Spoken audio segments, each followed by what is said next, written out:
बेटे आज जो इस वीडियो में पढ़ेंगे वो पढ़ेंगे हम डायमेंशंस के न्यूमेरिकल। पहले तो आपको फर्स्ट वीडियोस को जो आपने लाइक किया है और जो आपने व्यूज दिए उसके लिए थैंक यू सो मच। बाकी आप जो हम पढ़ रहे हैं आप इसे सर्कुलेट कीजिए अपने वीडियोस को, आप अपना सारे फ्रेंड्स के जो है उनके साथ, सो दैट कि हम लोग और अच्छे से चीज़ों को क्या कर सके आपका बना सके और चीज़ों को अच्छे से समझ सकें। ठीक, तो आज जो हम क्वेश्चन करेंगे वो डायमेंशंस के क्वेश्चन है। उसमें हम ये देखेंगे कि आपका जो डायमेंशंस की जो आपके कुछ फॉर्मूले आपको बताए जाते हैं जिन्हें हम यूज करते हैं कि वो ठीक है या नहीं। अगर हम इस कंसेप्ट को समझें तो हमें सबसे पहले ये पता होना चाहिए कि what is principle of homogeneity. कि प्रिंसिपल ऑफ होमोजेनिटी होता है, बहुत ध्यान से कंसेप्ट को समझना है क्योंकि ये पेपर में आपसे कई बार बेस न्यूमेरिकल आएगा, ये नहीं पूछा जाता, इसलिए बेस न्यूमेरिकल पूछा जाता है। ठीक है, प्रिंसिपल ऑफ होमोजेनिटी। अब यहाँ ये क्या कहता है, देखिए एक हम फॉर्मूला लिखते हैं, जैसे सबसे बेसिक फॉर्मूला v बराबर u plus v। This is first equation of, इसे हम फर्स्ट इक्वेशन ऑफ मोशन कहते हैं। अगर हम इसके बारे में बात करें तो v is final velocity, v is final velocity.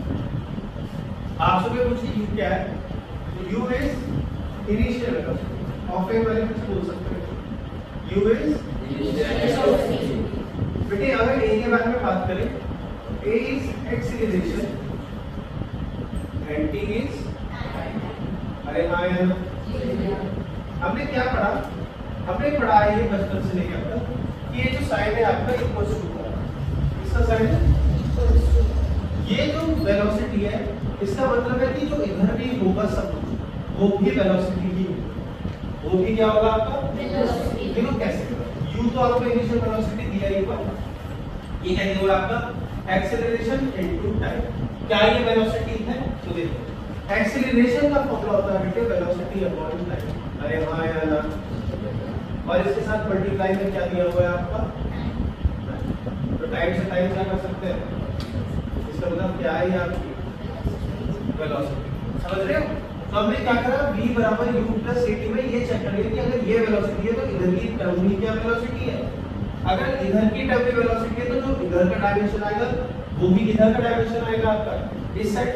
तो LHS बराबर किस चीज के आ जाएगा आपका LHS। अगर RHS के बराबर आ जाता है तो आपका जो फॉर्मूला होता है वो कैसा हो जाता है, डायमेंशनली करेक्ट।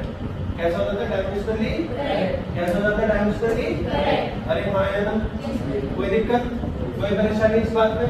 देखो और परेशानी को दूर, हमारे मैथ्स के अंदर साइन है तो ऐसे जिसे हम मल्टीप्लाई करते हैं, जिसे हम डिवाइड करते हैं। अगर हम डायमेंशन की बात करते हैं तो डायमेंशन में मल्टीप्लाई और डिवाइड दोनों को हम क्या करते हैं, दैट मींस हम इसका यूज करेंगे। लेकिन अगर हम डायमेंशन में प्लस और माइनस को देखें तो ये दोनों को हम कंसीडर नहीं करेंगे, इन्हें हम इग्नोर करेंगे। इन्हें हम क्या करेंगे बेटे, इग्नोर। इन्हें क्या करेंगे हम, इग्नोर। याद रखिए वाली बात, हम कैसे इग्नोर करेंगे, कैसे ये सॉल्व होगा, इन सब चीजों के बारे में हम बात करते हैं। सबसे पहले इसको हम डायरेक्ट समझते हैं फॉर्मूले से, आपका डायरेक्ट एक क्वेश्चन के साथ। आपको ऐसे देंगे क्वेश्चन में लिखा हुआ रहेगा हमेशा, check whether the formula is correct और not, check whether the formula. अब फॉर्मूले में वो कुछ भी दे सकता है, हम तो सबसे पहला फॉर्मूला समझेंगे। तो हमने समझा t = 2 पाई रूट में l अपॉन, अरे यही था फॉर्मूला जो मैंने आपको बताया था सबसे पहले। यहाँ पर जो आपकी ये बताई गई बातें हैं ये आपको जो बोला गया, जैसे t क्या है टाइम है, l क्या है लेंथ है, g क्या है एक्सेलरेशन टू वेव। आप बोलोगे सर हमने इसे यूनिवर्सल कांस्टेंट क्यों ले लिया, तो ये बड़े फॉर्मूला ही है, तो small g acceleration due to gravity को शो करता है। प्रिंसिपल ऑफ होमोजेनिटी को हमें ध्यान रखना है, LHS अगर RHS के बराबर हो जाती है तो डायमेंशनली करेक्ट हो जाता है। और जैसे हमने यहाँ पर मल्टीप्लाई डिवाइड को कंसीडर किया, प्लस माइनस को कंसीडर नहीं किया, सेम ऐसे ही आपका कुछ आएंगे वैसे 2 3 4 ये सब क्या होती है आपकी कैसी वैल्यू, कांस्टेंट वैल्यू। इनको भी हम क्या कर देते हैं आपका, इनको हमें कोई भी लेना देना नहीं है। अरे कोई दिक्कत, पक्की बात है, समझ में आ गया वाला कंसेप्ट। देखो अब हमें इस क्वेश्चन को चेक करना है कि ये क्वेश्चन में लिखा है ये सही है या गलत। तो देखो केसीएल होमोजेनिटी वाले कंसेप्ट को आप स्क्रीनशॉट ले लो, आपको पता चल जाएगा किसे कंसीडर करना है किसे कंसीडर नहीं करना। ठीक, उसके बाद फिर मैं आगे आपको ये क्वेश्चन सॉल्व करूंगा। देखो अब हमें इस क्वेश्चन को सॉल्व करना है, अब चेक करना है कि फॉर्मूला हमने लिखा क्या ये सही है या गलत है। तो देखो भाई कैसे करेंगे, ठीक LHS हम लेफ्ट हैंड साइड करेंगे। लेफ्ट हैंड साइड में एक ही चीज लिखिए t इज टाइम। टाइम की डायमेंशन क्या होती है आपकी, अरे क्या होती है आपकी t होती है, सही। इसके बाद आगे हम RHS साइड, ठीक RHS। इसमें मैं एक बात याद रखनी कि 2 पाई तो constant, so it is 2 pi is constant, it is अभी हमने प्रिंसिपल ऑफ होमोजेनिटी उसको पढ़ा था, it is इस हमने कह रहे थे आपका तो फिर बचा क्या L upon where L is length of pendulum की लेंथ के बारे में बात करते हैं। तो लेंथ को हम L से ही रिप्रेजेंट कराते हैं डायमेंशन फॉर्मूले के हिसाब से। Acceleration due to gravity, acceleration due to gravity मतलब एक्सीलरेशन, और एक्सीलरेशन का डायमेंशन होता है आपका lt माइनस, अरे भाई l से l क्या होगा बेटे, ये बचा के आपका रूट के अंदर 1 अपॉन t की पावर माइनस। और हमने सीखा कि अगर कोई भी चीज न्यूमरेटर में माइनस में तो ऊपर जाके पावर किसको हो जाएगी, तो क्या हो जाएगा आपका रूट में t। और अगर हम इसे रूट से बाहर निकालेंगे तो आगे सिंगल t। तो आप देखा कि RHS सॉल्व करके भी t आ रहा है, LHS सॉल्व करके भी क्या आ रहा है t। तो इसका मतलब LHS बराबर किस चीज के आपके hence the given formula is absolutely correct or not, correct। तो given formula is absolutely correct। आई बात समझ, ये आपका फर्स्ट क्वेश्चन है, इसे आप नोट कीजिए, उसके बाद हम आगे चलते हैं अपने नेक्स्ट क्वेश्चन। बेटे हमारा नेक्स्ट क्वेश्चन है take method formula nu equals to 1/2l under root में टी वाई। आपको एक फॉर्मूला गिवन है, उसमें पता है कि न्यू फ्रीक्वेंसी को बताता है, एल आपका लेंथ को बताता है, टी टेंशन या स्ट्रिंग होता है, M is mass per unit. आपने सब कुछ सुना हुआ है, आपके पास एक नया वर्ड है यहाँ पे टेंशन, जिसकी वजह से आप लोगों को टेंशन होती है। तो पहले आप इसे समझिए, मान लो ये कोई एक टेबल है, इस पर एक एम लॉग रखा हुआ है, एम मास।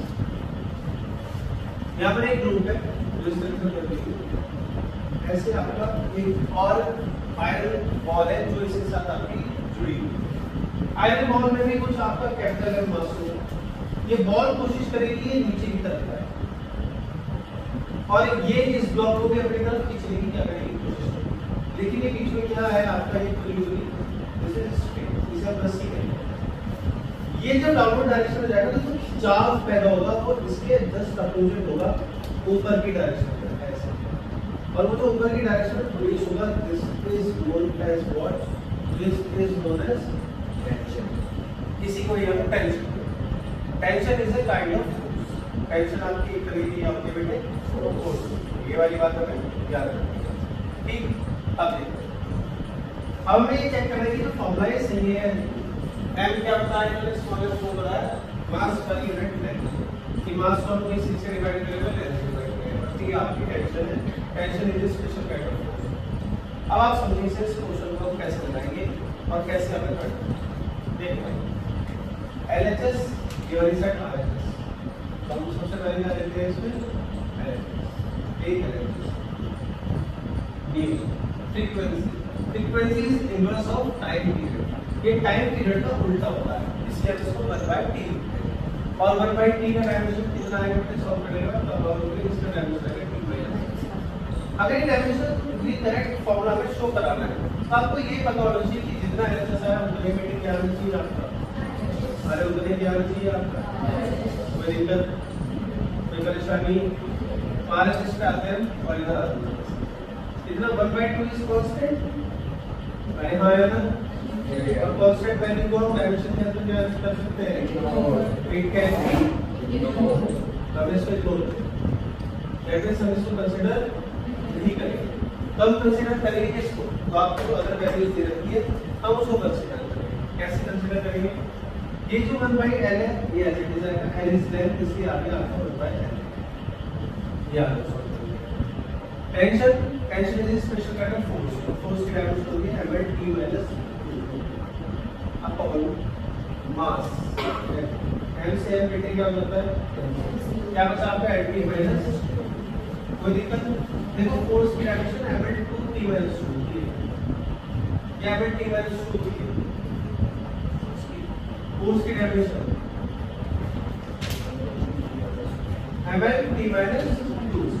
ठीक है, अब एक बात समझ लो, यहाँ पे हमने मास दिया, मास के लिए हम क्या बोलते हैं, हमको मास पर यूनिट लेंथ है, इसका मतलब मास को हमें किस से डिवाइड कर दिया, m/l।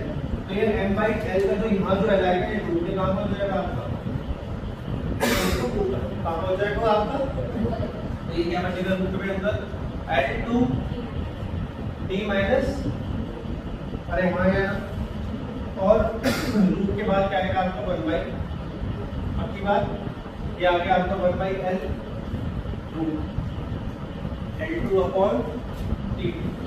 क्योंकि यहाँ जो ऊपर आपका ये न्यूमरेटर है वो माइनस में है, तो नीचे आगे किसका हो जाएगा आपका, बिल्कुल सही बात। और ये आ गया आपका 1/l। बेटे रूट से बाहर जब निकलेगा तो सिंगल l बाहर निकलेगा, रूट से बाहर जब ये t निकलेगा तो सिंगल t, l से l और 1/t क्या देगा अपने आंसर t माइनस। बेटे आज से सॉल्व करेंगे कितना है, और आपका एल से सॉल्व करके भी कितना होता है, एल से 60 से बराबर हो जाएगा। इसकी वजह से हमें क्या पता चलेगा कि फॉर्मूला सही है या गलत है। तो हमें बस क्या चीज याद रखनी है, ये चीज कि जो मास है वो क्या है, तो मास पर यूनिट लेंथ, मतलब मास को हमने लेंथ से डिवाइड करना। टी क्या है, टेंशन एक स्पेशल काइंड ऑफ फोर्स। इन सब चीजों का हमें ध्यान रखना है, सॉल्व कर देना हमारा एक तो छोटी छोटी सी बात है, इसे आप 2 बार लिखिएगा, एक बार समझकर एक बार नोट करके। इसे आप 3 बार भी देखोगे तो कोई दिक्कत नहीं, क्योंकि आपकी बहुत इंपॉर्टेंट क्वेश्चंस है और बहुत सारे स्कूल्स के जो टीचर्स हैं वो आपके क्वेश्चंस को लगा के दे देते हैं पीटी के पेपर में या फिर आप उनके अपने। ठीक है, आप इसे नोट कर लीजिए, उसके बाद फिर हम आगे चलते हैं। नोट कर लीजिए, मतलब आप स्क्रीनशॉट ले लो, उसके बाद हम आगे चलते हैं। ठीक है, बेटे नेक्स्ट और थर्ड क्वेश्चन है हमारा, ये थोड़ा अलग टाइप का क्वेश्चन है। थर्ड क्वेश्चन है हमारा p = d - x² / 80। This is क्या कोई इक्वेशन है क्या, p = d - x² / 80। Find the dimensions of, या write the dimensions of a and b। ये जो a और b है इसके हमें डायमेंशंस निकाल के, बाकी सबकी हमें बता दें कि b से पावर है, x से लेंथ है, t से टाइप है। कई बार मैंने x से लेंथ देखा तो मैं x को सॉरी उसको ऑफलाइन वाला आज बेटे p = d - x² / 80। देखो a and b are constant, ये क्या है आपके कांस्टेंट, 2 वैल्यू होती है जो कभी बदलती नहीं है, फिक्स है। क्या तो सही बात है, क्या तो सही बात है। बेटा अगर हम इस बारे में बात करें तो b - x², हम b में से x² को माइनस तब कर सकते हैं जो b है वो भी x², जो b है वो भी x², तभी हम इसमें से इसको माइनस कर सकते हैं। इसका मतलब जितनी डायमेंशन x² की होगी उतनी ही डायमेंशन इसकी होगी आपकी b, इसकी होगी बेटे b। पक्की बात है, अरे पक्की बात है। तो हम ऐसा करते हैं कि b = लिख देते हैं जैसे x²। अब बहुत सारे बच्चे कहेंगे यार हमें b - x² को बराबर कैसे लिखनी है, तो मैं ये कहना चाह रहा हूँ कि आप x² में से x² की टर्म को भी माइनस कर सकते हो, लाइक 4x² में से x² जा सकता है, 8x² में से x² जा सकता है। इसका मतलब यहाँ भी x² है तो यहाँ भी x² ही होगा, तभी वो माइनस होगा। समझ रहे हैं, समझ रहे हैं? इसीलिए हमने बोला कि जितनी डायमेंशन इस x² की होगी उतनी ही डायमेंशन किसकी होगी आपकी b की होगी। इसीलिए हमने इनको बिल्कुल याद कर दिया। और x क्या है यहाँ पर हमारी b बराबर है उसके बाद आपका l, this is the dimension of b। बेटे b की डायमेंशन है आपकी l2। इसके बाद जब हम निकालेंगे आपकी a की डायमेंशन को, तो हमें b की डायमेंशन बता दीजिए क्या होगी। इससे पहले आप इस 80 को उठाकर आप ले जाएंगे, इस p की जगह p को ले आइए 80। तो इक्वेशन आपकी कुछ इस तरह से लिखिए, a = d - x² और अपॉन में आप लिखेंगे साफ साफ p की power a a equals to b minus x square दिया L2 डायमेंशन लिखिए। अब पावर में यहाँ पर आएगा t की डायमेंशन t होगी। अब पावर की डायमेंशन होगी बेटे m L2 t माइनस ठीक है। L2 से L2 क्या हो जाएगा बेटा आपका कैंसिल, इसे आप सॉल्व करेंगे तो a बराबर आएगा आपका नीचे 1/m प्लस का और साथ में आपका t माइनस, तो आप जब इसे सॉल्व करोगे तो a की डायमेंशन हो जाएगी m minus 1 t plus 1, this is the dimension of a। यही हमें सॉल्व करना है ठीक।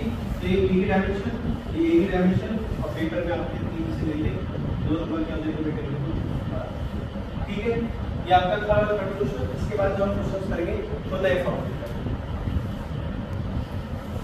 करेंगे। क्वेश्चन आपने check f dot s equals to half mv square minus half mv square is dimensionally correct और अगर इस क्वेश्चन के बारे में बात करें तो ये क्वेश्चन पूरा का पूरा अपने आप में फॉर्म ठीक। जैसे कुछ बच्चे जब क्लास 11 में पहली क्लास में जाते हैं तो कुछ बड़े टीचर इस काम को करते हैं कि उनसे डायरेक्ट पूछते हैं बेटा बताओ वर्क डन का फॉर्मूला कितना है, तो वो बच्चे बताते हैं कि सर वर्क डन का फॉर्मूला होता है फोर्स इनटू डिस्टेंस। तो वो बड़े टीचर जो है टीचर वो कहते हैं नहीं वो ये फॉर्मूला, वो फॉर्मूला आपका एफ एस cos थीटा। तो बेटे इसके बारे में बात करेंगे, जाने के लिए देखते रहिए। आज पहले हम इसे इस कांसेप्ट को 9th के हिसाब से समझ लेते हैं क्योंकि आप 11th में पहली बार आए, 9th आप कर चुके ठीक है। तो टीचर्स छोटी छोटी बातों को ध्यान रखना चाहिए, कैसे हमें कांसेप्ट को समझना है या समझाना है, वो बहुत इंपॉर्टेंट है। देखो कैसे समझते हैं एफ डॉट एस, ये जो शो करा रहा है ये शो करा रहा है force into displacement, this is work, इसको हम वर्क कहते हैं। इक्वल्स टू ये same as it is 1/2 mv square minus mv square. इसे हमने 9th क्लास में पढ़ा वर्क एनर्जी थ्योरम। बेटे कौन सी थ्योरम? Work energy theorem. ये जो वर्क है इसका हमें डायमेंशन पता है। 1/2 को हम कॉमन ले सकते हैं क्योंकि वो इसमें लिखा हुआ है। 1/2 mv square minus mu square, इसे हम कॉमन ले सकते हैं बहुत आराम से। ये आगे ना कुछ और बड़े चीज सोचेंगे कि mq कॉमन नहीं लिया, तो m कॉमन ना लेने का मैं आपको कारण दूंगा कि क्वेश्चन को 1 मिनट में solve 1/2 is a constant and constant can be ignored। अगर हम बात करते हैं डायमेंशन की, ऐसा हमने बोला है आपको प्रिंसिपल ऑफ होमोजेनिटी के जब रूल लिखवाए थे तब हमने इस बात को बोल दिया था, लिख दिया था। इसीलिए हम यहाँ पर इस क्वेश्चन को सॉल्व करते हैं ऐसे। टेक एलएचएस, आप पहले एलएचएस को ले लीजिए। एलएचएस से आपकी work is what force into displacement. Force into displacement that means इसका डायमेंशन फॉर्मूला बनेगा ml2t minus, this is the dimension of work. इसके बाद बात करते हैं हम आरएचएस। एक क्या चीज? आरएचएस। अरे हम क्या लेंगे यहाँ पे? आरएचएस। ये क्या है आपका 1/2 mv स्क्वायर, ये काइनेटिक एनर्जी है। कौन सी? फाइनल। हमने क्यों नाम दिया फाइनल? क्योंकि यहाँ पे वेलोसिटी कैसी है? फाइनल। माइनस ये काइनेटिक एनर्जी है कौन सी? इनिशियल। क्यों? क्योंकि ये u स्क्वायर कौन सा? आपकी इनिशियल वेलोसिटी। 1/2 कांस्टेंट है इसलिए हमने इसको इग्नोर कर दिया। कुल मिलाकर बात यहाँ पर जो हो रही है वो mv स्क्वायर से mu स्क्वायर माइनस कर देंगे, मतलब मास इनटू वेलोसिटी का square minus mass into velocity का स्क्वायर। तो आंसर करके जो आएगा वो यही आएगा। क्या आएगा? मास इनटू वेलोसिटी का, अरे हाँ आएगा, अरे हाँ आएगा। ये आरएचएस का केस आ गया। मास का डायमेंशन क्या होता है बेटे? आपसे कोई पूछे आप बताओ सर। इनटू वेलोसिटी का डायमेंशन क्या होता है? आपसे पूछे lt माइनस का स्क्वायर, और इसके नीचे ऐसे इसे पूरा ऐसे क्या बन जाएगा? m l का स्क्वायर l2 t माइनस 1 का t माइनस ओ ये तो आरएचएस है। और यही क्या है आपका यहाँ पर सॉल्व करने का है एलएचएस। एलएचएस किस चीज के बराबर आ रही है? And the formula is dimensionally, बोलो साक्षी दरबार की समझ गए? Use of teacher stop. इसका आप स्क्रीनशॉट ले सकते हैं फिर अपन नेक्स्ट क्वेश्चन है हमारा। चेक करना है this given formula is correct और नॉट। करेक्ट और not with respect to dimensions, dimension के साथ। तो देखो f ये आपका एलएचएस वाली साइड है। Take LHS f equals to force, and force का डायमेंशन फॉर्मूला होता है आपका mlt minus this is the dimension for LHS. अब हम बात करते हैं आरएचएस के बारे में। Take right hand side, take RHS. ये किसके बराबर है 2 is constant it can be, इसको हम क्या करेंगे बेटे 2 कांस्टेंट इसके, तो बचा क्या आपका GMM upon R plus H का होल स्क्वायर। R एक तरह की आपकी रेडियस, जो आपकी रेडियस है वो एक स्पेशल टाइप की क्या होती है डिस्टेंस होती है, हाइट आपकी स्पेशल टाइप की डिस्टेंस होती है, डिस्टेंस में डिस्टेंस को जोड़ के डिस्टेंस दिया जाएगा उसकी पावर 2। दैट मींस अगर हम इसे सॉल्व करें आपका तो g का डायरेक्शन फॉर्मूला होता है आपका m-1 L3 t-2। This is universal law of gravitation, वो सब कांस्टेंट होता है। m into m is m square, ऐसे लिख दिया m square upon r plus h का होल स्क्वायर मतलब डिस्टेंस का स्क्वायर, और डिस्टेंस का स्क्वायर मतलब L2। L2 से L3 गया, एक गया बच्चों, यहाँ पर सेम बेस से पावर ऐड हो जाएगी, तो ये +2 ये -1 बचेगा आपका m, साथ में आपका L, साथ में आपका t-2। तो बेटे जितना आपका RHS आया उतना ही आपका क्या आता है, इसी वजह से RHS बराबर किस चीज की हो जाएगी आपकी, hence the given formula is dimensionally कोई दिक्कत बेटे आज हमने लगभग 4 से लेके 5 क्वेश्चंस लगाए, कल हम और अच्छे क्वेश्चंस करने की कोशिश करेंगे। This is a basic part of units and dimensions के न्यूमेरिकल। ठीक, आप इसे ध्यान से देखिएगा, इससे वो समझने में प्रॉब्लम आई है तो इससे पहले की 2 वीडियो देखो। थैंक यू सो मच, और आप अपने जितने भी फ्रेंड्स को बता सकते हो, you can share this. Thank you so much.